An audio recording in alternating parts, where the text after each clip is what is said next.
ഇന്ന് നിങ്ങളോട് ഓരോരുത്തരോടും ഈശോയ്ക്ക് എന്താണ് സംസാരിക്കാനുള്ളത്? ദൈവമേ, വചനത്തിലൂടെ ഒരു വചനം തരണേ എന്ന് ചോദിച്ചപ്പോൾ അപ്പസ്തോല പ്രവർത്തനങ്ങൾ 3-ാം അധ്യായത്തിൽ മുടന്തിന് സൗഖ്യം, ഈ ഒരു വചനമാണ് ഈശോ തന്നെ. പലതരത്തിലും സൗഖ്യം ആവശ്യമുള്ളവരാണ് നമ്മൾ ഓരോരുത്തരും. ശാരീരികമായിട്ടാകാം, ശരീരത്തെക്കാളുപരി നമ്മുടെ മനസ്സിന് സൗഖ്യം ആവശ്യമുള്ളവരാണ് നമ്മൾ ഓരോരുത്തരും.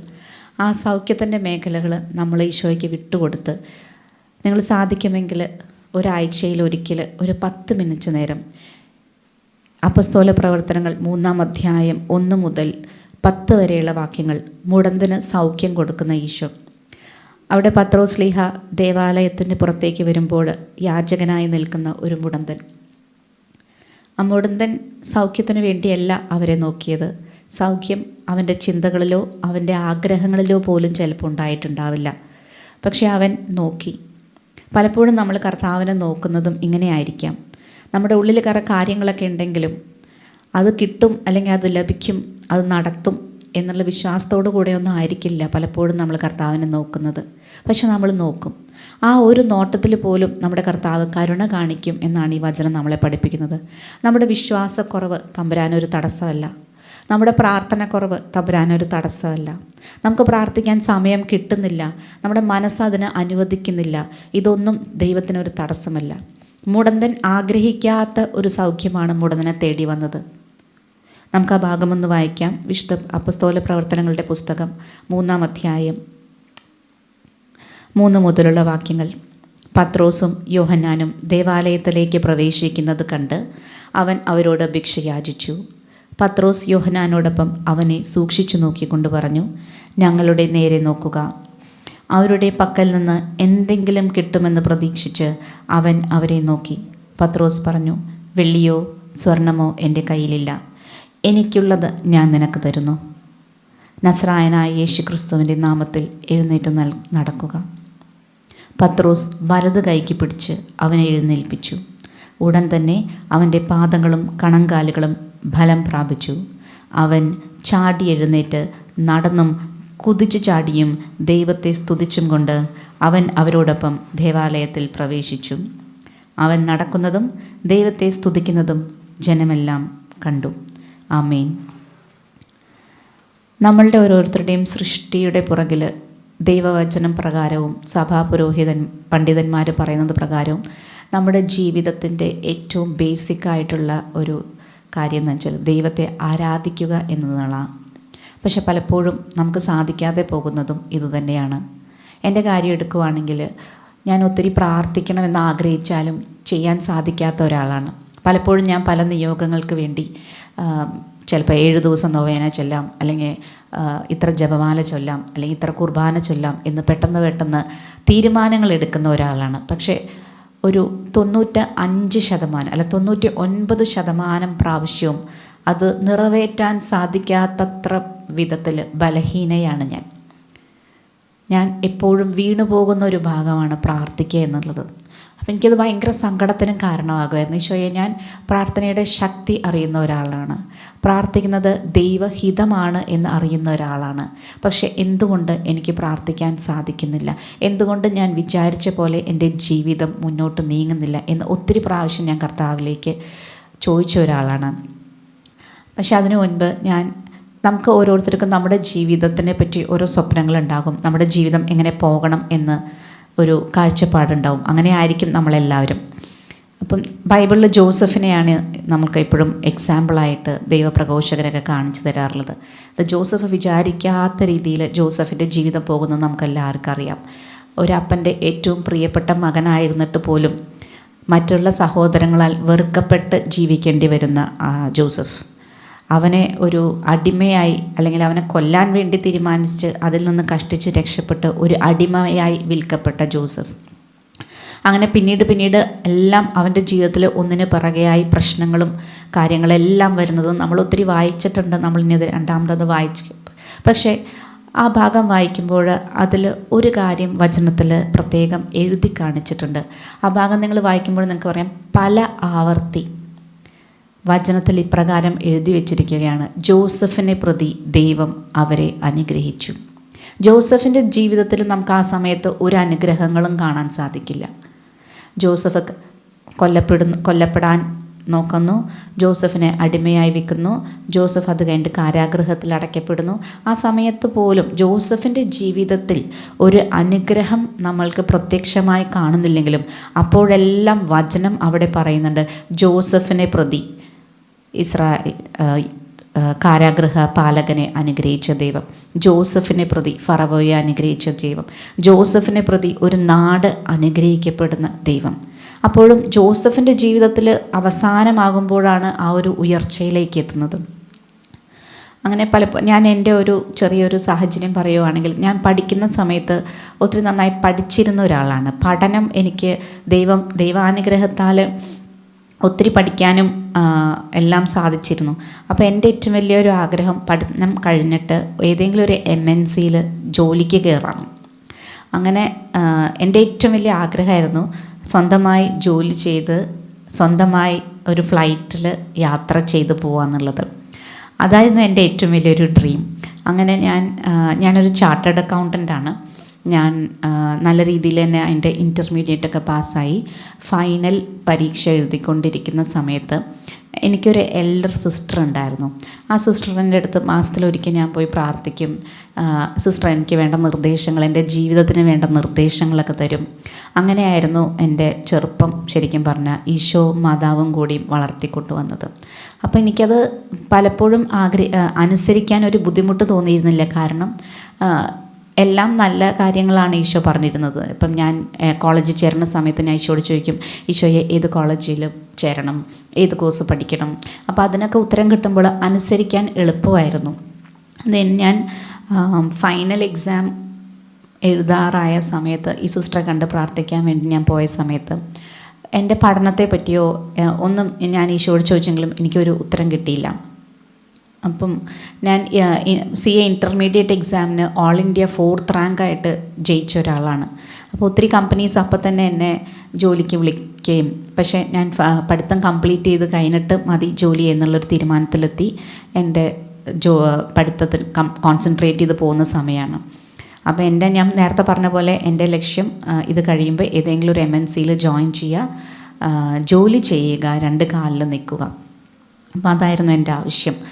അങ്ങനെ ഇരിക്കുന്ന സമയത്താണ് സിസ്റ്റർ അടുത്ത് പോയതും സിസ്റ്റർ എൻ്റെ അടുത്ത് പറഞ്ഞ കാര്യം എന്നെ ഭയങ്കരമായിട്ട് ബുദ്ധിമുട്ടിച്ചു. ആദ്യമായിട്ട് ഈശോയെ അനുസരിക്കാൻ ഞാൻ കുറച്ച് ബുദ്ധിമുട്ടിയൊരു സാഹചര്യം അതായിരുന്നു. എൻ്റെ അടുത്ത് സിസ്റ്റർ പറഞ്ഞത് ഈശോ വിവാഹത്തിന് ഒരുങ്ങാൻ ആവശ്യപ്പെടുന്നു എന്നുള്ളതാണ്. ഞാൻ ഒട്ടും തന്നെ പ്രിപ്പയർഡ് ആയിരുന്നില്ല അങ്ങനെ ഒരു കാര്യം ഈശോ എന്നിൽ നിന്ന് ചോദിച്ചപ്പം.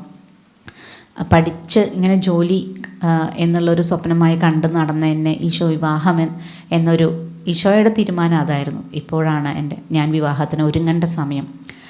ഞാൻ സിസ്റ്ററോടൊന്നും പറഞ്ഞില്ല, ഞാൻ തിരിച്ചു വന്നു. അന്നും എൻ്റെ വീട്ടിൽ എൻ്റെ അപ്പൻ എപ്പോഴും ആരാധനയ്ക്ക് പോകുമായിരുന്നു. അപ്പം ഞങ്ങൾ ചെറുപ്പം തൊട്ടേ ആരാധനയ്ക്ക് കൊണ്ടുപോകും. നമ്മളവിടെ പോയിരുന്ന് പല സമയത്തും ചിലപ്പോൾ ഉറങ്ങും, പക്ഷേ ഈശോയുടെ മുമ്പിലാണ് എന്ന് എപ്പോഴും ഞങ്ങളെ ഓർമ്മപ്പെടുത്തിക്കൊണ്ടിരുന്നു. അപ്പോൾ ഇങ്ങനെ ഒരു കാര്യം സിസ്റ്ററിൻ്റെ ഭാഗത്തുനിന്ന് ഉണ്ടായി കഴിഞ്ഞപ്പോൾ ആദ്യം ഞാൻ പോയതും ആരാധനയ്ക്കാണ്.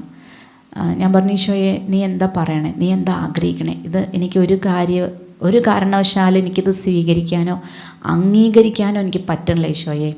ഈശോ പറയുന്ന കാര്യം സന്തോഷത്തോടെ ചെയ്യണം എന്നാണ് ഞാൻ ആഗ്രഹിക്കുന്നത്. പക്ഷേ ഈശോ പറഞ്ഞതുകൊണ്ട് അതും ഇത്ര വ്യക്തമായി എൻ്റെ ജീവിതത്തിൽ ഈ സിസ്റ്ററിലൂടെ സംസാരിച്ചു കൊണ്ടിരുന്നത് കൊണ്ട് എനിക്ക് ഒരു നോ പറയാനായിട്ട് ഒരിക്കലും സാധിക്കുകയില്ലായിരുന്നു. അങ്ങനെ ഞാൻ 3 ദിവസം ആരാധനയ്ക്ക് ഈ ഒരു നിയോഗമായി പോയി. ഈശോയെ നിന്നെ അനുസരിക്കാനായിട്ട് എനിക്കൊരു കൃപ തായോ, എൻ്റെ ഇഷ്ടമല്ല. ഇത്രയും നാൾ നമ്മൾ കൊന്ത ചൊല്ലി ജപമാല ചെയ്തു, ആരാധനയ്ക്കൊക്കെ പോയി, പക്ഷേ അവിടെയൊക്കെ എൻ്റെ കാര്യങ്ങൾ നടത്തിത്തരുന്ന ഒരു ദൈവത്തെ സ്നേഹിക്കാൻ വളരെ എളുപ്പമായിരുന്നു. എനിക്ക് വേണ്ടി എൻ്റെ കൂടെ നിന്ന് എൻ്റെ കാര്യങ്ങൾ ചെയ്തു തരുന്ന ഒരു ദൈവത്തെ അനുസരിക്കാൻ വളരെ എളുപ്പമായിരുന്നു. ആദ്യമായിട്ടാണ് ഒരു റെസിസ്റ്റൻസ് ഞാൻ ഫീൽ ചെയ്തത്. അപ്പം ഞാൻ പറഞ്ഞു, ഈശോയെ ഞാൻ ആരാധനയ്ക്ക് വരികയാണ്, എനിക്കിത് അനുസരിക്കാനുള്ളൊരു കൃപ തരണം, എനിക്കിത് സ്വീകരിക്കാം, ഇത് നിൻ്റെ ഹിതമാണെങ്കിൽ ഈശോയെ എൻ്റെ ആഗ്രഹം അവിടെ മാറ്റി വെച്ച് നിൻ്റെ ആഗ്രഹം ചെയ്യാനുള്ളൊരു ശക്തി എനിക്ക് തരണം. കാരണം എൻ്റെ ഉള്ളിൽ നിന്ന് ആ ഒരു ശക്തി എനിക്ക് ഉണ്ടാവില്ല. എൻ്റെ ഉള്ളിൽ നിന്ന് സന്തോഷത്തോടെ ഈശോയുടെ തീരുമാനം സ്വീകരിക്കാൻ എനിക്ക് ഒരിക്കലും പറ്റില്ല. അങ്ങനെ 3 ദിവസത്തെ ആരാധന കഴിഞ്ഞപ്പം എനിക്കൊരു വിശ്വാസം എൻ്റെ ഉള്ളിൽ ആദ്യമായിട്ട് എനിക്ക് തോന്നുന്നത് ഈശോയിൽ ഞാൻ വിശ്വസിച്ചത് ആ നിമിഷമാണ്. ഇത് എൻ്റെ അപ്പൻ തീരുമാനിച്ചതാണെങ്കിൽ അങ്ങനെ ആവട്ടെ എന്ന് പറഞ്ഞ് 2 കണ്ണും പൂട്ടി ഒരു എടുത്തുചാട്ടത്തിൽ ഞാൻ തമ്പുരാനോട് പറഞ്ഞു, നീ എന്ത് പറഞ്ഞോ അത് ഞാൻ അനുസരിക്കാം. അങ്ങനെ വളരെ ഞാൻ വിചാരിക്കാത്ത സമയത്ത് എൻ്റെ വിവാഹം കഴിയുകയാണ്. ഞാൻ എപ്പോഴും വിവാഹ ജീവിതത്തെപ്പറ്റി ആലോചിക്കുമ്പോൾ അല്ലെങ്കിൽ നമ്മൾ പല ധ്യാനങ്ങളിലൊക്കെ പ്രാർത്ഥിക്കുമ്പോൾ 2 കാര്യങ്ങളാണ് എപ്പോഴും ഞാൻ ഈശോയോട് ചോദിച്ചിട്ടുള്ളത്. ഞാൻ പറയും, ഈശോയെ, ഞാൻ എപ്പോഴെങ്കിലും ഈശോയിൽ നിന്ന് അകന്നു പോവുകയാണെങ്കിൽ, ഞാൻ ഈശോയിൽ നിന്ന് എപ്പോഴെങ്കിലും മാറിപ്പോവുകയാണെങ്കിൽ എന്നെ കൂടി കുറച്ച് ഈശോയെ സ്നേഹിക്കാൻ ഓർമ്മപ്പെടുത്തുന്ന ഒരു ജീവിത പങ്കാളിനെ എനിക്ക് തരണം. എന്നേക്കാളൊരു പടി കൂടി ഈശോനെ സ്നേഹിക്കുന്ന ഒരു ജീവിത പങ്കാളിയെ എനിക്ക് തരണം. പിന്നെ രണ്ടാമത് ഞാൻ ഈശോയോട് ചോദിച്ചിരുന്ന ഒരു കാര്യം, മദ്യപിക്കരുത്. എൻ്റെ ജീവിത പങ്കാളി മദ്യപിക്കുന്നത് എനിക്ക് ഭയങ്കര ബുദ്ധിമുട്ട്. എൻ്റെ വീട്ടിലാരും മദ്യം ഉപയോഗിക്കില്ല. അങ്ങനെ എൻ്റെ ജീവിത പങ്കാളി മദ്യപിക്കരുത്. ഈ 2 കാര്യം മാത്രമേ ഞാൻ ഈശോയോട് ചോദിച്ചുള്ളൂ. നല്ല ജോലി വേണമെന്നോ സ്മാർട്ടായിരിക്കണമെന്നോ ഒന്നും ഞാൻ ചോദിച്ചില്ല. പക്ഷേ ഈശോ കൊണ്ടുപോകുന്ന വഴികൾ വളരെ വിചിത്രമാണെന്നാണ് എനിക്ക് എൻ്റെ ഒരു 23-24 വയസ്സിന് ശേഷം ഞാൻ മനസ്സിലാക്കിയിരിക്കുന്നത്. പക്ഷേ at the end of the journey it will be the most perfect journey എന്ന് ഇന്ന് ഈ 44-ാമത്തെ വയസ്സിൽ എനിക്ക് പറയാൻ സാധിക്കും. അന്ന് 24-ാമത്തെ വയസ്സിൽ എൻ്റെ കൊച്ചു ബുദ്ധിയിൽ എനിക്ക് മനസ്സിലാകാതെ പോയ പല ഈശോയുടെ തീരുമാനങ്ങളും പരിശുദ്ധ അമ്മ അത് ആമേൻ എന്ന് പറഞ്ഞ് അനുസരിക്കാൻ പഠിപ്പിച്ചതുകൊണ്ട് മാത്രം അത് ചെയ്തതുകൊണ്ടും ഈ ഒരു 44-ാമത്തെ വയസ്സിൽ ഇത്ര സന്തോഷത്തോടെയും ജീവിതത്തിലെ പല തീരുമാനങ്ങളും തെറ്റിപ്പോയെന്ന് തോന്നിയപ്പോഴും ഇന്ന് ഈ 44-ാമത്തെ വയസ്സിൽ ഇത്ര സന്തോഷത്തോടു കൂടി ഒരു ജീവിക്കുന്ന ഒരാളാണ് ഞാൻ എന്ന് ഏറ്റു പറയുന്നെങ്കിൽ, ഇവിടെ കർത്താവിന് വേണ്ടി എൻ്റെ നാവിൽ എന്തെങ്കിലുമൊക്കെ പറയുന്നുണ്ടെങ്കിൽ അത് തമ്പുരാന് ആമേൻ എന്ന് പറഞ്ഞതുകൊണ്ട് മാത്രം, പരിശുദ്ധ അമ്മയിൽ നിന്നൊരു ഗിഫ്റ്റ് കിട്ടിയത് കൊണ്ട് മാത്രമാണെന്ന് ഞാൻ ഏറ്റു പറയുന്നു. നമ്മുടെ ജീവിതത്തിലും പലപ്പോഴും നമ്മൾ വിചാരിക്കാത്ത രീതിയിൽ ഓരോരോ കാര്യങ്ങൾ വരുമ്പോൾ നമ്മളൊരു കാര്യത്തിന് വേണ്ടി മാത്രം പ്രാർത്ഥിക്കണം എന്നാണ് എൻ്റെ ജീവിതം എന്നെ പഠിപ്പിച്ചു തന്നത്. നമ്മളത് മാറിപ്പോകാനല്ല. ഈ കാര്യത്തിൽ ദൈവഹിതം എന്താണ്, അത് നടക്കട്ടെ തമ്പുരാനെ. അത് നടന്നാൽ മാത്രമേ ആ കാര്യത്തിലൂടെ എന്താണോ നമ്മുടെ ജീവിതത്തിൽ നടത്താൻ ദൈവം അനുവദിച്ചിട്ടുള്ളൂ അത് പൂർത്തിയാകുകയുള്ളൂ. അങ്ങനെ ഞാൻ വിവാഹം കഴിഞ്ഞു. അതുപോലെ തന്നെ ഞാനിങ്ങനെ എൻ്റെ വീട് തൃശ്ശൂരാണ്. തൃശ്ശൂരിൽ നിന്ന് ഇങ്ങനെ എറണാകുളം സൈഡിലോട്ടൊക്കെ യാത്ര ചെയ്യുമ്പോൾ എപ്പോഴും ഈ അങ്കമാലി ഭാഗത്തു കൂടെയൊക്കെ പോകുമ്പോൾ അതൊരു കൊച്ചു ഒരു അന്ന് 10-25 അല്ലെങ്കിൽ 30 വർഷം പുറകിൽ അതൊരു കൊച്ചു ടൗണാണ്, ഒട്ടും സൗകര്യങ്ങൾ. അപ്പോൾ ഞാൻ എപ്പോഴും പറയും, ദൈവമേ ആരാണാവോ ഈ അങ്കമാലിയിലൊക്കെ വന്ന് താമസിക്കുന്നത്, ഇവിടെയൊക്കെ താമസിക്കുന്ന ആളുകളുടെ കാര്യം ഭയങ്കര കഷ്ടമാണല്ലോ, നല്ലൊരു കടയില്ല, നല്ലൊരു ഹോട്ടലില്ല എന്നൊക്കെ ഞാൻ വിചാരിച്ചിരുന്നു.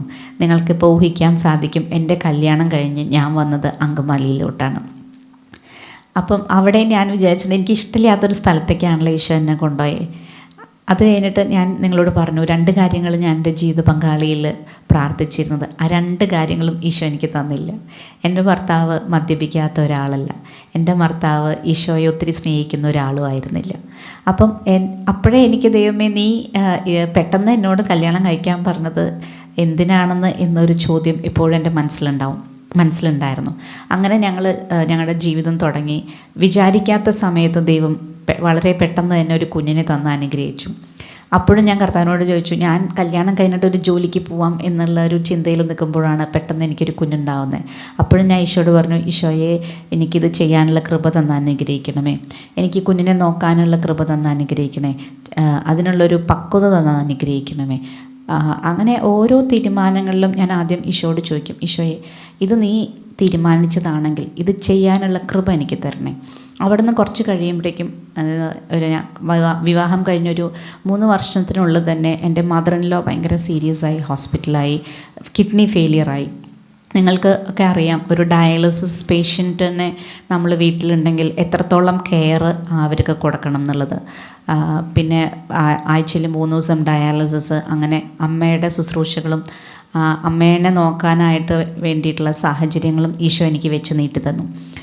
അപ്പോഴും ഞാൻ ആ സമയത്ത് ജോലിക്ക് പോയിക്കൊണ്ടിരുന്നു. അപ്പം എല്ലാം കൂടെ മാനേജ് ചെയ്യാൻ എനിക്ക് പറ്റാണ്ടായി. അപ്പോഴും ഞാൻ ഈശോയോട് ചോദിച്ചു, ഈശോയെ ഒരു കൊച്ചു ജോലി അത് മാത്രമല്ലേ ഞാൻ ചോദിച്ചുള്ളൂ, പക്ഷെ എനിക്ക് അതുപോലും ചെയ്യാൻ പറ്റാത്തൊരു സാഹചര്യമാണല്ലോ ഈശോയെ. അങ്ങനെ അമ്മയ്ക്ക് കിഡ്നി ട്രാൻസ്പ്ലാന്റ് ഒക്കെ കഴിഞ്ഞെങ്കിലും അതിൽ പെട്ടെന്ന് അമ്മയ്ക്ക് ന്യൂമോണിയ ഇൻഫെക്ഷൻ വന്നു, അമ്മ മരിക്കുകയാണ്. അവിടുന്ന് പിന്നെ ഞാനും ഹസ്ബൻഡും ഫാദർ ഇൻ ലോയും ഒക്കെ ആയിട്ടുള്ളൊരു ജീവിതം. അവിടുന്ന് കുറച്ച് കഴിഞ്ഞപ്പോഴേക്കും ഞങ്ങൾക്ക് രണ്ടാമത്തെ കുഞ്ഞ് ജനിച്ചു, മൂന്നാമത്തെ കുഞ്ഞ് വന്നു. അങ്ങനെ കുഞ്ഞുങ്ങളെ വിട്ട് വീട്ടിൽ നിന്ന് മാറി നിൽക്കാൻ പറ്റാത്ത ഒരവസ്ഥ. അപ്പോൾ എൻ്റെ ജോലി സ്വപ്നങ്ങളൊക്കെ വെള്ളത്തിൽ വരച്ച വര പോലെയായി. എനിക്ക് തോന്നുന്നു ആ ജോലി ചിലപ്പം ഇതുപോലെ ഈശോയെ വന്ന് പ്രഘോഷിക്കാനോ അല്ലെങ്കിൽ പലയിടങ്ങളിൽ പോയി ഈശോനെ പറ്റി സംസാരിക്കാനോ ഒക്കെ ചിലപ്പോൾ അങ്ങനെ ഒരു ജോലി തടസ്സമായെന്ന് ഈശോയ്ക്ക് തോന്നിയിട്ടുണ്ടാവും. അതുകൊണ്ടായിരിക്കും ഈശോ അങ്ങനെ ഞാൻ വിചാരിച്ച ഒരു രീതിയിൽ എന്നെ കൊണ്ടുപോകാതിരുന്നതിന് ഓർത്ത് ഞാനിന്ന് നന്ദി പറയുന്നു. ആമീൻ. അത് കഴിഞ്ഞ് ഞങ്ങളുടെ ഫാദർ ഇൻ ലോയ്ക്ക് പെട്ടെന്ന് അസുഖം വരാണ്, അഗെയിൻ സെയിം കിഡ്നി പ്രോബ്ലം. അപ്പോൾ ആ സമയത്ത് ഭയങ്കര ബുദ്ധിമുട്ടായിരുന്നു വീട് മാനേജ് ചെയ്യാനൊക്കെ. അപ്പോഴും കർത്താവ് ഇങ്ങനെ ഓരോ കൊച്ചു കൊച്ചു കാര്യങ്ങളിലൂടെയാണ് നമ്മളെ പഠിപ്പിക്കുന്നത്.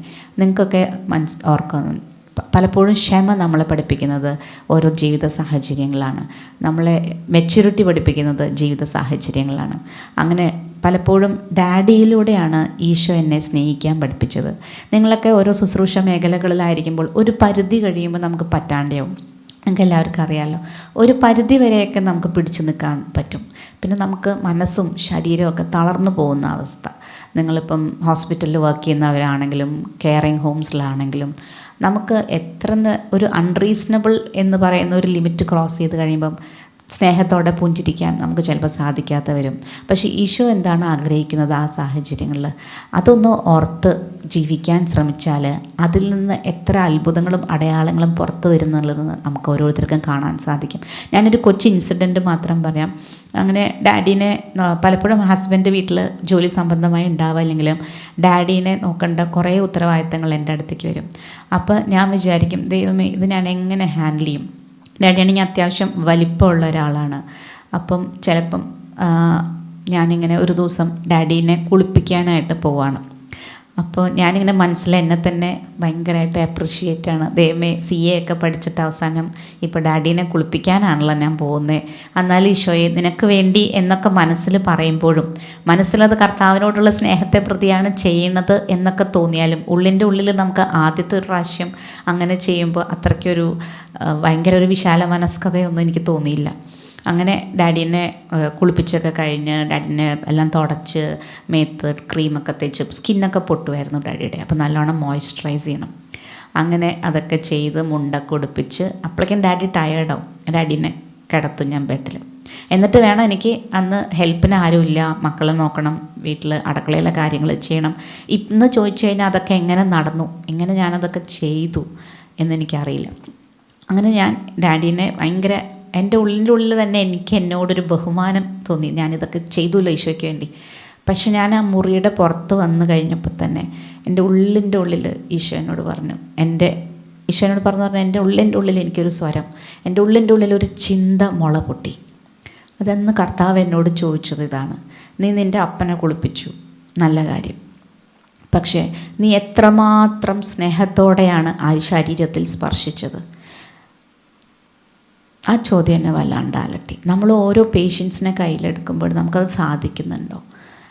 ഞാൻ എൻ്റെ ഉള്ളിൽ എന്തോ ഒരു നല്ല കാര്യം ചെയ്യുന്നു എന്നല്ലാതെ സ്നേഹം എന്നൊരു വികാരം എൻ്റെ ഹൃദയത്തിലുണ്ടായിരുന്നില്ല.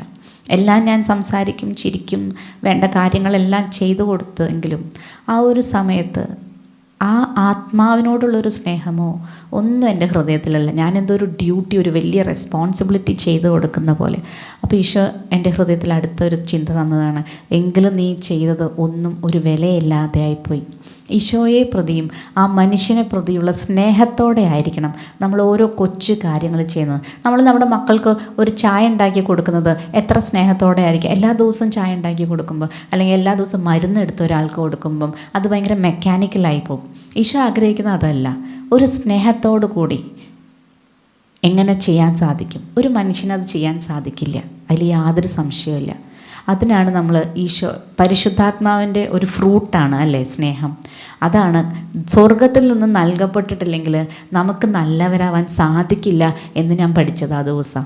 നമ്മിൽ എന്ത് നന്മയുണ്ട് എന്ന് നമ്മൾ പറഞ്ഞാലും, നമ്മൾ ക്ഷമാശീലരാണെന്ന് പറഞ്ഞാലും, നമുക്ക് കുറച്ച് എളിമയുണ്ടെന്ന് എന്ത് പറഞ്ഞാലും അത് സ്വർഗത്തിൽ നിന്ന് നൽകപ്പെട്ടിട്ടില്ലെങ്കിൽ അതൊരു നന്മയല്ല. സ്നേഹിക്കാനുള്ള ഒരു കൃപ ദൈവത്തിൽ നിന്ന് ചോദിച്ച് വാങ്ങിക്കണം.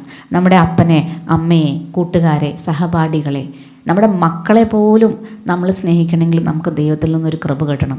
ഞാൻ പലപ്പോഴും എൻ്റെ മക്കളായിട്ട് ഡീൽ ചെയ്യുമ്പോൾ ഞാൻ ശ്രദ്ധിച്ചിട്ടുണ്ട്, നമുക്ക് മക്കളോട് സ്നേഹമുണ്ട്, അതിൽ യാതൊരു സംശയമില്ല. പക്ഷേ കുറച്ച് നാൾ അവർ നമ്മൾ പറഞ്ഞത് കേൾക്കാതെയും നമ്മളോട് ഇത്തിരി മറുതലിച്ച് കഴിയുമ്പോൾ നമ്മുടെ മനസ്സിൽ ആ സ്നേഹം കുറയും. നമ്മുടെ മനസ്സിൽ പിന്നെ ഒരു സങ്കടമാണ് രൂപപ്പെടുന്നത്. അവിടെയൊക്കെ കർത്താവിൻ്റെ ഒരു സ്നേഹം നമുക്ക് കിട്ടിയില്ലെങ്കിൽ അവരെ നേർവഴിക്ക് കൊണ്ടുവരാനോ അവരെ നമ്മൾ പറയുന്ന കാര്യങ്ങൾ മനസ്സിലാക്കാനോ അവർക്ക് സാധിക്കില്ല. അങ്ങനെ സ്നേഹം എന്ന ഒരു കാര്യം ഈശോയിൽ നിന്ന് വാങ്ങിച്ച് എടുക്കേണ്ടതാണ് മറ്റുള്ളവരെ സ്നേഹിക്കാൻ എന്ന് ഈശോ പഠിപ്പിക്കുമായിരുന്നു. അതുപോലെ തന്നെ ഒരു ദിവസം ഡാഡി ഇങ്ങനെ വയസ്സായ ആളുകളെ അല്ലെങ്കിൽ കെയർ ടേക്ക് ചെയ്യുമ്പോൾ നിങ്ങൾക്കറിയാലോ, അവരിങ്ങനെ നമ്മളെ പെട്ടെന്നൊന്നും വിടില്ല. ചിലപ്പോൾ ഇങ്ങനെ വെറുതെ ഓരോ കാര്യങ്ങൾ പറഞ്ഞ് നമ്മുടെ സമയം കളയും. നമുക്കിവിടെ 100 കൂട്ടം കാര്യങ്ങൾ വേറെ ചെയ്യാനുള്ളപ്പോഴായിരിക്കും നമ്മൾ ഈ ഒരു കാര്യത്തിന് ഓടി വന്ന് 2 മിനിറ്റ് കൊണ്ട് ചെയ്തു പോകാമെന്ന് വിചാരിക്കുന്നത് ഒരു 5-10 മിനിറ്റ് എടുക്കുന്നത്. അങ്ങനെ ഒരു ദിവസം ഞാൻ കുർബാനയ്ക്ക് പോകുന്ന സമയത്ത് ഞാൻ വിചാരിച്ചു, ഡാഡിയോട് യാത്ര പറയണ്ട. യാത്ര പറയാൻ പോയാൽ ഡാഡി വെറുതെ അതും ചോദിച്ച് സമയം കളഞ്ഞ്, പ്രത്യേകിച്ച് കാര്യമുള്ള കാര്യമൊന്നും ആയിരിക്കില്ല, പക്ഷെ അതൊക്കെ ചോദിച്ച് സമയം കളഞ്ഞ് എൻ്റെ കുർബാനയ്ക്കുള്ള സമയം തെറ്റും. അതുകൊണ്ട് ഞാൻ മക്കളോട് പറഞ്ഞേൽപ്പിച്ചു, അപ്പാപ്പനെങ്ങാനും ഇനി ചോദിക്കുവാണെങ്കിൽ അമ്മ പള്ളിയിൽ പോയി എന്നൊന്ന് പറഞ്ഞേക്കണം. അങ്ങനെ ഞാൻ വണ്ടിയെടുത്ത് പുറത്തേക്ക് ഇറങ്ങിയില്ല. ഈശോ എന്നെ അവിടെ തടഞ്ഞു. ഈശോ പറഞ്ഞു, നിനക്ക് നിൻ്റെ അപ്പനോട് നീ ഒന്ന് പുറത്ത് പോവാണ് എന്ന് പറയാൻ സമയമില്ലെങ്കിൽ നീ എൻ്റെ അടുത്ത് വരുന്നത് വെറും വേസ്റ്റാണ്.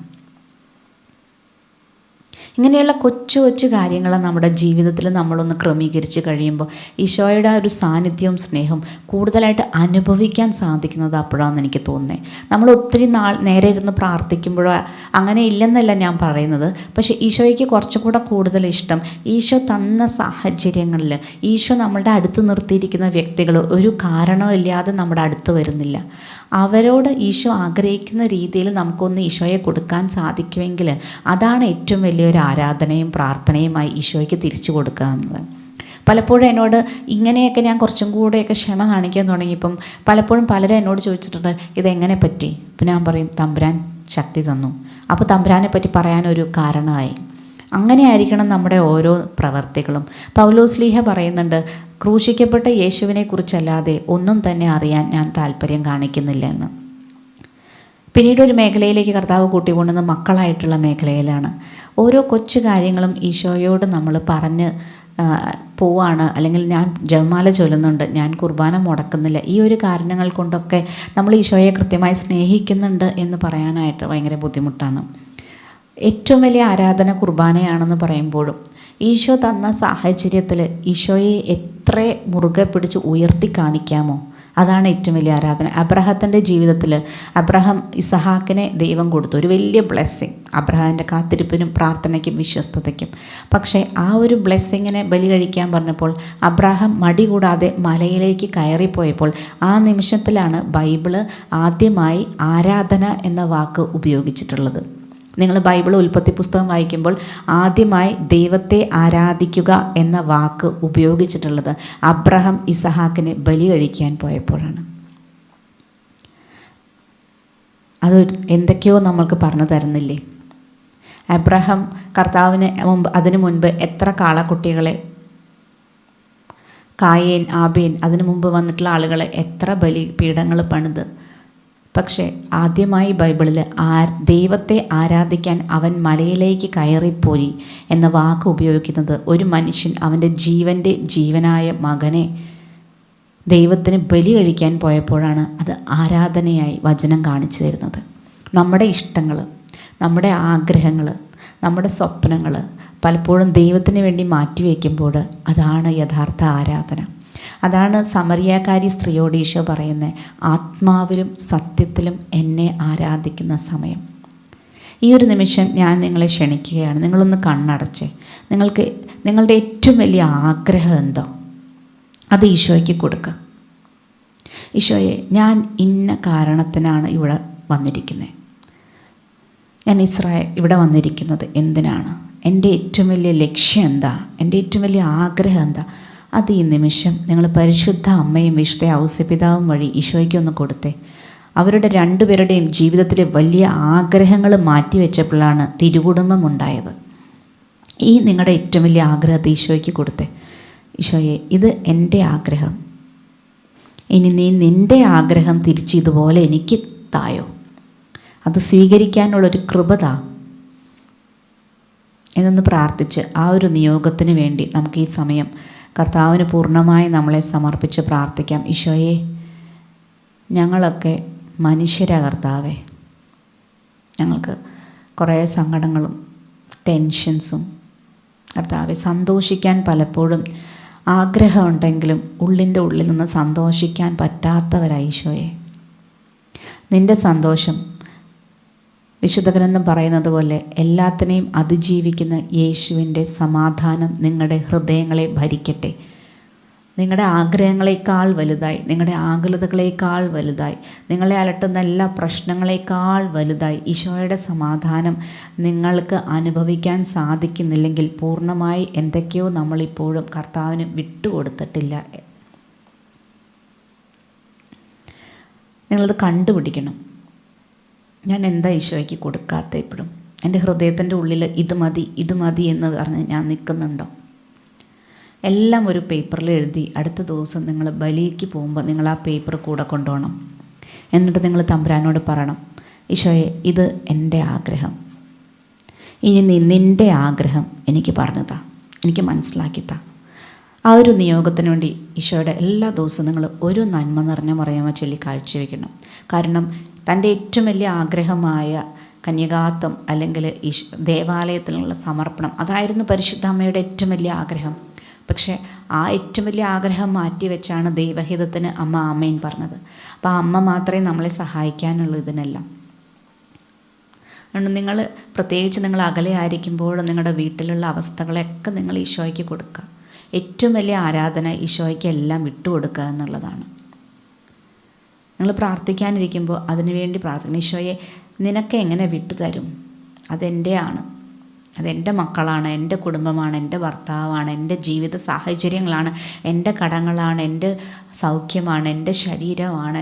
കർത്താവെ, എനിക്കും തീരുമാനങ്ങളുണ്ട് എൻ്റെ ജീവിതത്തെപ്പറ്റി, എനിക്കും സ്വപ്നങ്ങളുണ്ട് കർത്താവെ. പക്ഷെ എന്നെ പഠിപ്പിക്കണമേ. അബ്രഹത്തെ നീ നയിച്ചതുപോലെ, ജോസഫിനെ നീ നയിച്ചതുപോലെ, പത്രോസിനെയും പൗലോസിനെയും നീ നയിച്ചതുപോലെ, നീ മാറ്റിയെടുത്തതുപോലെ എൻ്റെ ഈ കൊച്ചു ഹൃദയത്തെ കർത്താവെ നിന്നോടുള്ള സ്നേഹം തന്ന് തന്ന് തന്ന് നീ മാറ്റിയെടുക്കണേ എന്ന് പ്രാർത്ഥിച്ച് നമുക്കെല്ലാവർക്കും ഈ നിമിഷം ഒരു നന്മ നിറഞ്ഞ ഏറ്റു ചൊല്ലാം.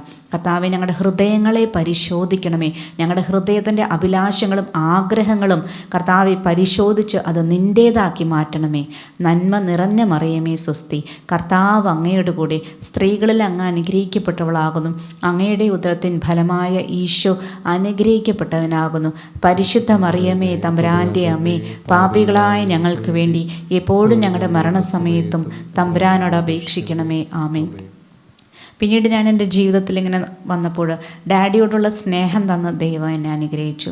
ഒരു ഭർത്താവിൻ്റെ അപ്പൻ എന്നുള്ളതിനേക്കാൾ ഉപരി ഞാനിങ്ങനെ കുർബാനയ്ക്ക് പോകുമ്പോൾ ഈശോയെ, ഡാഡിയോനെ കൂടുതലായിട്ട് സ്നേഹിക്കാൻ നീ ആഗ്രഹിക്കുന്നുണ്ട്, പക്ഷേ അതെനിക്ക് നീ ചെയ്തു തരണേ എന്ന് പറഞ്ഞ് ചോദിച്ച് സ്നേഹം തരണേ കർത്താവേ, സ്നേഹത്താൽ എന്നെ നിറയ്ക്കണേ കർത്താവേ, എനിക്ക് സ്നേഹിക്കാൻ ഒരു പരിധി വിട്ട് പറ്റുന്നില്ല കർത്താവേ എന്നൊക്കെ പറഞ്ഞ് ഈശോയെ ശല്യപ്പെടുത്തി കഴിഞ്ഞപ്പോൾ ഈശോ എൻ്റെ ഹൃദയത്തിൽ എത്രമാത്രം സ്നേഹം നിറച്ചെന്ന് എനിക്കറിയോ.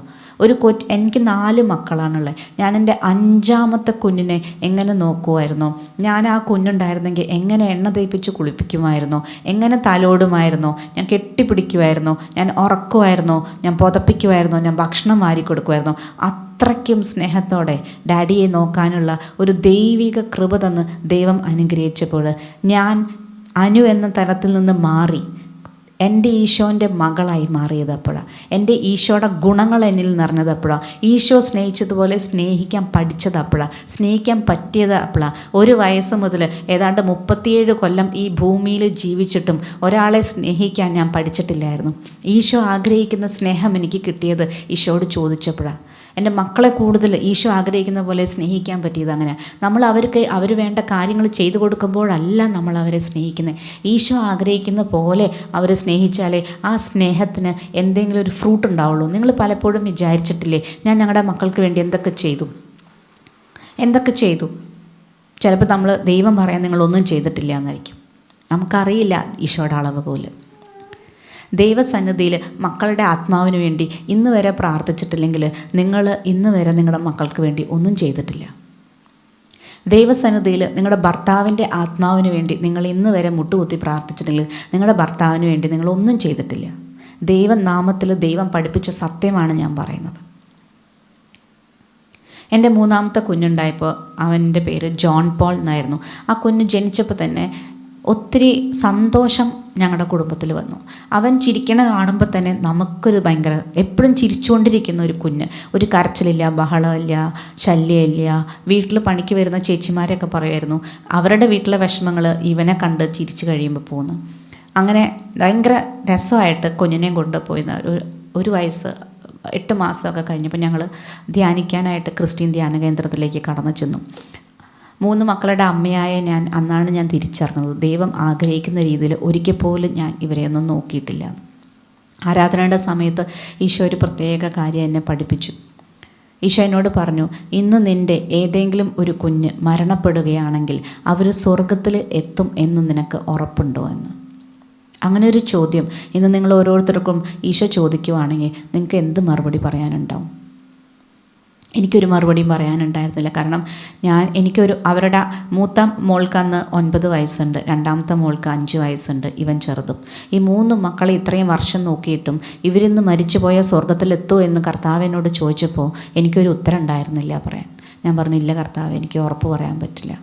അപ്പോൾ എൻ്റെ അടുത്ത് ഈശോ ഹൃദയത്തിൽ എൻ്റെ ഒരു ചിന്ത ഈശോ തന്നത് ഇങ്ങനെയാണ്, എങ്കിൽ ഒരു അമ്മ എന്ന സ്ഥാനം നീ അർഹയല്ല. ഒരു അമ്മ എന്ന രീതിയിൽ അല്ലെങ്കിൽ ഒരു അപ്പൻ എന്ന രീതിയിൽ നീ തോൽവിയാണ്. നിൻ്റെ മക്കൾ സ്വർഗത്തിൽ എത്തും എന്ന് നിനക്ക് പറയാൻ പറ്റില്ലെങ്കിൽ you are A failure as A parent, as A father, as A mother. കാരണം അവർ ഈ ഭൂമിയിൽ ജനിച്ച് വീണിട്ടുണ്ടെങ്കിൽ പിന്നെ എല്ലാം നമ്മുടെ ആഗ്രഹങ്ങളാണ്. അവർ നന്നായി വളരും എന്ന് നമുക്ക് ആഗ്രഹിക്കാം, അവർ നന്നായി പഠിക്കും എന്ന് നമുക്ക് ആഗ്രഹിക്കാം, അവർക്ക് അപകടങ്ങളൊന്നും ഇല്ലാതെ ജീവിക്കുമെന്ന് നമുക്ക് ആഗ്രഹിക്കാം. അവർ വളരും, വലുതാവും, അവർ പഠിച്ച് ജോലി നേടും, അവർ വലുതായി കാണും എന്നെല്ലാം നമുക്ക് ആഗ്രഹിക്കാം. എന്തെങ്കിലും നമുക്ക് ഉറപ്പ് പറയാൻ പറ്റും. പക്ഷേ അവൻ അല്ലെങ്കിൽ നിങ്ങളുടെ മകൾ അല്ലെങ്കിൽ മകൻ ഒരു ദിവസം മരിക്കും, അത് നിങ്ങൾക്ക് ഉറപ്പ് പറയാൻ പറ്റുമല്ലേ?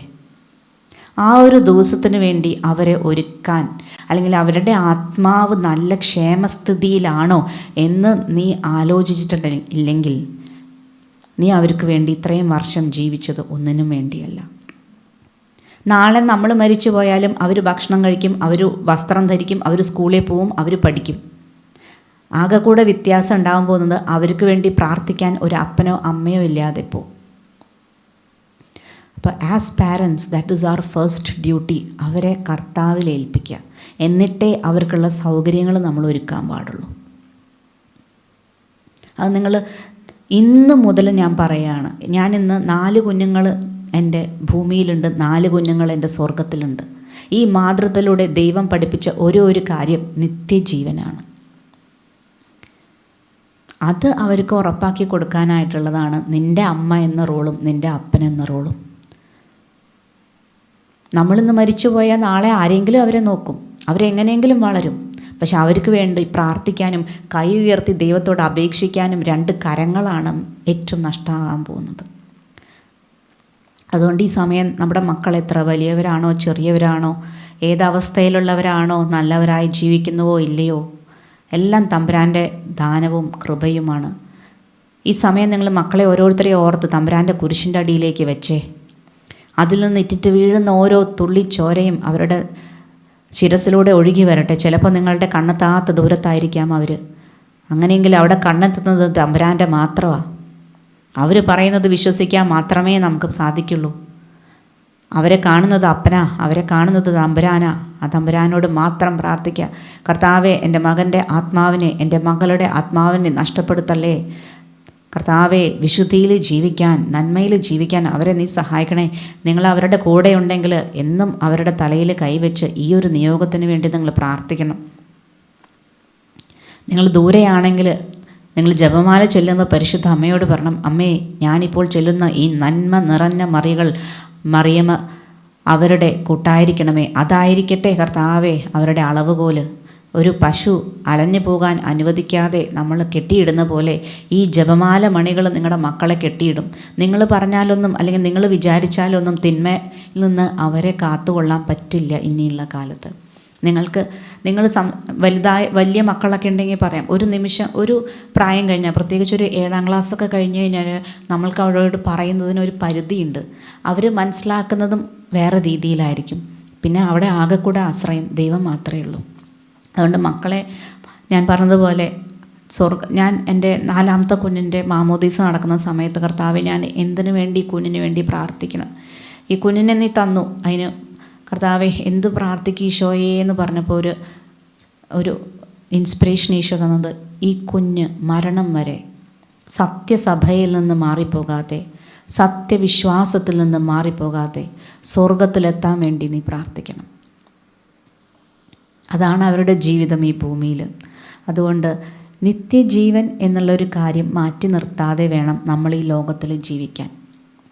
അമ്മമാരെന്ന രീതിയിൽ പ്രത്യേകിച്ച് നമുക്കതൊരു കടമയാണ് നമ്മുടെ മക്കൾക്ക്. പരിശുദ്ധ അമ്മയുടെ ഒരു കൊച്ചു പ്രാർത്ഥന ഞാൻ പറഞ്ഞു തരാം. ഓ അമ്മമാരിൽ ഏറ്റവും മാധുര്യമേറിയ അമ്മേ, ഞങ്ങൾ സഹായത്തിനായി അങ്ങയെ നോക്കുമ്പോൾ ഞങ്ങളെ അനുഗ്രഹിക്കുകയും സംരക്ഷിക്കുകയും ചെയ്യണമേ. കാരണം മക്കളെ വളർത്തുക എന്നുള്ളത് ഈ ഒരു കാലഘട്ടത്തിൽ വളരെ ബുദ്ധിമുട്ട് ഏറിയ ഒരു കാലഘട്ടമാണ്. പലപ്പോഴും നമ്മൾ പറഞ്ഞത് അത് അവർക്ക് മനസ്സിലാവില്ല, അവർ പറഞ്ഞത് നമുക്ക് മനസ്സിലാവില്ല. അങ്ങനെ ഭയങ്കര ഒരു കൺഫ്യൂസ്ഡ് 2 ജനറേഷൻസ് തമ്മിലുള്ള ഒരു ക്ലാഷിലാണ് നമ്മളെല്ലാവരും പോകുന്നത്. അവരെ മനസ്സിലാക്കാൻ നമുക്കും സാധിക്കുന്നില്ല, നമ്മളെ മനസ്സിലാക്കാൻ അവർക്കും സാധിക്കുന്നില്ല. ഒരു കുടുംബത്തിന് സ്നേഹത്തിൽ മുന്നോട്ട് പോകണമെങ്കിൽ അവിടെ കർത്താവായ യേശുക്രിസ്തുവിൻ്റെ സമാധാനവും സൗഖ്യവും ഉണ്ടെങ്കിൽ മാത്രമേ ഉള്ളൂ. അത് മാത്രമേ ഉള്ളൂ. നിങ്ങൾ എന്ത് സൈക്കോളജിക്കൽ ടാക്ടിക് ഉപയോഗിച്ചാലും, നിങ്ങൾ എന്ത് മദർഹുഡ് സ്ട്രാറ്റജി ഉപയോഗിച്ചാലും, തമ്പുരാനായ കർത്താവിൻ്റെ സൗഖ്യവും ക്ഷമയും നമുക്ക് കിട്ടിയില്ലെങ്കിൽ ആ ഒരു കുടുംബമായി നിലനിൽക്കാൻ വളരെ ബുദ്ധിമുട്ടാണ്. ഞാൻ എൻ്റെ മക്കളുടെ അടുത്ത് ഇതേ അവസ്ഥ എനിക്കുണ്ടായപ്പോൾ, ഞാൻ ചെറുപ്പം തൊട്ടേ ഒരു അമ്മയാവാൻ ആഗ്രഹിച്ച് വളർന്ന ഒരാളാണ്. എൻ്റെ അടുത്ത് LKGയിലോ UKGയിലോ സ്കൂളിൽ ടീച്ചർ വലുതായി കഴിയുമ്പോൾ ആരാവും എന്ന് ചോദിച്ചത്, അപ്പോൾ ഞാൻ പറഞ്ഞു ഞാൻ വളർന്ന് ഒരു അമ്മയാവുന്നതാണ്. പക്ഷേ കാലം മുന്നോട്ട് പോയപ്പോൾ ഇവരെ മനസ്സിലാക്കാനോ ഇവർ പറയുന്ന കാര്യങ്ങൾ അംഗീകരിക്കുവാനോ ഒന്നും എനിക്ക് മനസ്സിലാക്കാതെ വന്നപ്പോൾ എനിക്ക് ദിവ്യകാരുണ്യ ഈശോ മാത്രമേ കൂട്ടായി വന്നുള്ളൂ. ഈശോയുടെ മുമ്പിൽ ഒരു ദിവസം പൂർണ്ണമായി അടിയറവ് വെച്ചു. കർത്താവേ, നീ തന്ന മക്കളെ എനിക്ക് ഒരു രക്ഷയില്ല. കർത്താവേ, അത് നിൻ്റെ മക്കളാണെന്ന് ഞാൻ ഏറ്റുപറയുന്നു. ഞാൻ സെക്കൻഡറിയാണ്. ഈശോ, നീയാണ് അവരുടെ അപ്പൻ. നീ ഏറ്റെടുക്കണേ, ഞങ്ങളുടെ കുടുംബത്തിലേക്ക് കടന്നു വരണേ എന്ന് ഓരോ കുർബാനയിലും കാഴ്ചവെച്ച് പ്രാർത്ഥിച്ചു കഴിഞ്ഞപ്പോൾ ഞങ്ങൾ അങ്ങോട്ടും ഇങ്ങോട്ടും അടിയുണ്ടാക്കും. പക്ഷേ കുറച്ച് കഴിയുമ്പോൾ ഞങ്ങൾ പിന്നെയും സംസാരിക്കും. ഞങ്ങൾ അങ്ങോട്ടും ഇങ്ങോട്ടും ഭീകരമായ വഴക്കുകൾ ഉണ്ടായിട്ടുണ്ട്. പക്ഷേ ഈശോയുടെ സ്നേഹം പിന്നെയും ഞങ്ങൾ അടുപ്പിക്കുന്നുണ്ട്. അതുകൊണ്ട് ഇപ്പം ഞങ്ങളുടെ മക്കൾക്കും എനിക്കും അറിയാം, വഴക്കുണ്ടായാലും കുഴപ്പമില്ല, അങ്ങോട്ടും ഇങ്ങോട്ടും കുറച്ച് മുറിപ്പെടുത്തിയാലും കുഴപ്പമില്ല. ഈശോ നമുക്ക് സൗഖ്യം തരാനുണ്ട്. നമ്മുടെ ആത്മാവിന് സൗഖ്യം മറ്റുള്ളവരുടെ നിന്നല്ല, കർത്താവിൽ നിന്ന് കിട്ടിയാലേ അത് കംപ്ലീറ്റ് ആവുള്ളൂ. മക്കൾ പറഞ്ഞ എന്തെങ്കിലും കാര്യങ്ങൾ അല്ലെങ്കിൽ നമ്മൾ പറഞ്ഞത് അവരെ മുറിപ്പെടുത്തിയിട്ടുണ്ടെങ്കിൽ, അവിടെ ഈശോയുടെ ഒരു സൗഖ്യം വന്നിട്ടില്ലെങ്കിൽ നമ്മൾക്ക് ഈ മുറിവുകളായി പിന്നെയും അവരെ സ്നേഹിച്ച് മുന്നോട്ട് പോകുവാനോ അവരെ മനസ്സിലാക്കാനോ സാധിക്കാത്ത സമയങ്ങൾ വരുമ്പോൾ തമ്പുരാൻ്റെ മുന്നിൽ നിന്ന് പോയി പറയണം, കർത്താവേ കടന്നു വരണമേ, നിൻ്റെ സ്നേഹം ഞങ്ങളിലേക്ക് തരണമേ. അങ്ങനെ ഈശോയുടെ സ്നേഹം ചോദിച്ചു വാങ്ങിച്ചാലേ നമുക്ക് മറ്റുള്ളവരെ സ്നേഹിക്കാനായിട്ടുള്ളൊരു കൃപ കിട്ടുള്ളൂ. അപ്പം നിങ്ങളുടെ കുടുംബങ്ങളെ പൂർണ്ണമായി കർത്താവിലേക്ക് കൊടുത്ത്, നിങ്ങളുടെ എല്ലാ അകലതകളും കർത്താവിലേക്ക് കൊടുത്ത് നിങ്ങൾ പരിശുദ്ധാത്മാവിൻ്റെ ആ സ്നേഹം ചോദിച്ചു വാങ്ങിക്കണം. ആദ്യമായി ദൈവത്തെ സ്നേഹിക്കാൻ, പിന്നീട് ദൈവം ആഗ്രഹിക്കുന്ന രീതിയിൽ മറ്റുള്ളവരെ സ്നേഹിക്കാൻ, ശുശ്രൂഷിക്കാൻ. ഇത് നമ്മുടെ ജീവിതത്തിൽ വന്നു കഴിഞ്ഞാൽ നമ്മുടെ ജീവിതം ഭയങ്കര കാമാവും. കാരണം ദേഷ്യപ്പെട്ട് കഴിഞ്ഞാലും സങ്കടപ്പെട്ട് കഴിഞ്ഞാലും ഓരോ കണ്ണീര് കർത്താവിൻ്റെ മുമ്പിൽ പൊഴിച്ചു കഴിഞ്ഞാലും കർത്താവിൻ്റെ സമാധാനമാണ് പിന്നെ നമ്മെ ധരിക്കുന്നത്. നമ്മുടെ എല്ലാ അകലതകളും കുരിശിൻ ചുവട്ടിലേക്ക് കൊടുക്കാം. വന്നുപോയ വീഴ്ചകൾ കർത്താവിലേക്ക് കൊടുക്കാം. നമ്മുടേതായ ആഗ്രഹങ്ങളിൽ കടിച്ചു തൂങ്ങിയിട്ടുണ്ടെങ്കിൽ ഈശോയ്ക്ക് കൊടുക്കാം. കർത്താവെ, ഞങ്ങൾ ഓരോരുത്തരെയും കർത്താവെ നിൻ്റെ കരങ്ങളിലേക്ക് സമർപ്പിക്കുന്നു. കർത്താവെ, ഞങ്ങൾക്ക് വേറെ എവിടെയും പോകാനില്ല. കർത്താവെ, വേറെ ആരോടൊന്നും പറയാനില്ല. ഈശോയെ, ഞങ്ങൾ ആരോടത്ത് പോവും? സ്വർഗസ്ഥനായ ദൈവമേ, നീ എല്ലാം അറിയുന്നവനാണ്. ഞങ്ങളുടെ കണ്ണ് നീ ഉണ്ടാക്കി, ഞങ്ങളുടെ മൂക്ക്, ഞങ്ങളുടെ ചെവി, ഞങ്ങളുടെ ചിന്തകൾ, ഞങ്ങളുടെ ഭാവനകൾ എല്ലാം മെനഞ്ഞെടുത്തത് നീയാണ്. കർത്താവെ, നീ തന്നെ കടന്നു വന്ന് ഞങ്ങളുടെ കുടുംബങ്ങളെ അനുഗ്രഹിക്കണേ, സ്നേഹം തരണേ. കർത്താവ് ഞങ്ങൾക്കിടയിൽ സ്നേഹം വളരണമെന്നുമുള്ള നിയോഗം വെച്ചുകൊണ്ട് നമുക്ക് പരിശുദ്ധ അമ്മയോട് പ്രത്യേകം പ്രാർത്ഥിക്കാം. എത്രയും തേളം മാതാവ് ഈ സമയം നിങ്ങളെല്ലാവരും നിങ്ങളുടെ കുടുംബങ്ങളെ ഓർത്ത്, നിങ്ങളുടെ തൊഴിൽ മേഖലകളെ ഓർത്ത്, നിങ്ങളുടെ എല്ലാ വിഷമങ്ങളെ ഓർത്ത് പരിശുദ്ധ അമ്മയ്ക്ക് വിട്ടുകൊടുത്ത് പ്രാർത്ഥിച്ച് നമുക്ക് കർത്താവിൽ അഭയം പ്രാപിക്കാം. ഇത്രയും ദയുള്ള മാതാവേ, അങ്ങേ സംഗീതത്തിലൂടെ വന്ന് അങ്ങേ സഹായം തേടി മാധ്യസ്ഥം അപേക്ഷിച്ചവരിൽ ഒരുവനെ നീ ഉപേക്ഷിച്ച ലോകത്തിൽ കേട്ടിട്ടില്ലെന്ന് ഓർക്കണമേ. കന്യകളുടെ രാജ്ഞി ദയുള്ള മാതാവ് വിശ്വാസത്തിൽ ശരണപ്പെട്ട് തൃപ്പാദങ്ങൾ ഞാൻ അണയുന്നു, നെടുർപ്പെട്ട് കണ്ണുനീർ ചിന്തി പാപിയായി നിന്റെ സന്നിധിയിൽ നിൽക്കുന്നു. അവതരിച്ച ദൈവത്തിൻ്റെ മാതാവിൻ്റെ അപേക്ഷ ഉപേക്ഷിക്കാതെ അപ്പുറം കേട്ടറിയണമേ. ഒരിക്കൽ കൂടി നിങ്ങളുടെ എല്ലാ അകലുകളും ദിവ്യകാരുണ്യീശോയുടെ കരങ്ങളിൽ സമർപ്പിച്ചുകൊണ്ട് പരിശുദ്ധ പരമ ദിവ്യകാരുണ്യീശോയ്ക്ക് നേരവും ആരാധനയും സ്തുതിയും പുകഴ്ചയും ഉണ്ടായിരിക്കട്ടെ. പരിശുദ്ധ പരമ ദിവ്യകാരുണ്യീശോയ്ക്ക് നേരവും ആരാധനയും സ്തുതിയും പുകഴ്ചയും ഉണ്ടായിരിക്കട്ടെ. പരിശുദ്ധ പരമ ദിവ്യകാരുണ്യീശോയ്ക്ക് നേരവും ആരാധനയും സ്തുതിയും പുകഴ്ചയും ഉണ്ടായിരിക്കട്ടെ. നിങ്ങൾ നിങ്ങളുടെ മക്കളെ പറ്റി ആകുലതകളേറുമ്പോൾ ഈ ഒരു പരിശുദ്ധ പരമ ദിവ്യകാരുണ്യത്തെ ഓർത്ത് സ്തുതിക്കണം. നിങ്ങളുടെ കഷ്ടങ്ങളിൽ, നിങ്ങളുടെ വിഷമതകളിൽ നിങ്ങൾ കണ്ണുനീര് പൊഴിക്കുമ്പോഴും ആ കണ്ണ് കരഞ്ഞുകൊണ്ട് നിങ്ങൾ പരിശുദ്ധ പരമ ദിവ്യകാരുണ്യത്തിന് ഏറ്റുപറയണം. അപ്പോൾ ഈശോയുടെ സൗഖ്യപ്പെടുത്തുന്ന ആ ഒരു സ്നേഹം അനുഭവിക്കാൻ നിങ്ങൾക്കെല്ലാവർക്കും സാധിക്കും. ആമേൻ.